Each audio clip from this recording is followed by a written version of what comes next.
ஒரு ஊரில் அரசர் ஒருத்தர் இருக்கார். அவர் அந்த ஊர் மக்களுக்கெல்லாம் ஒரு போட்டி ஒன்று அறிவிக்கிறாரு. அது என்ன போட்டி அப்படின்னா, ஒரு பெரிய கோட்டை, அந்த கோட்டையை கைகளால் திறக்கிறவங்களுக்கு ஒரு நாட்டோட ஒரு பகுதி தானமாக வழங்குறதாகவும், அதை தோற்றவரோட கை வெட்டப்படும். அதுதான் அந்த போட்டி.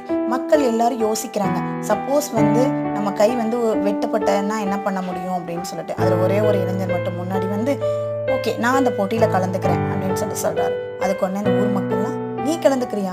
நீ கலந்துக்கிட்டீன்னா சப்போஸ் உன்னால அதை திறக்க முடியலன்னா அவனோட கைகள் வெட்டப்படும் அப்படின்னு சொல்லுவோம். பரவாயில்ல, கை வெட்டப்பட்டாலும் பரவாயில்ல, நான் அந்த போட்டியில் கலந்துக்கிறேன், என்னால் முடியுதா இல்லையான்னு ட்ரை பண்ணி பார்க்குறேன்னு சொல்கிறாரு. சும்மா ஜஸ்ட் ஓப்பன் பண்ணி பார்க்குறாரு. ஓப்பன் பண்ண உடனே ஓப்பன் ஆயிடுச்சு.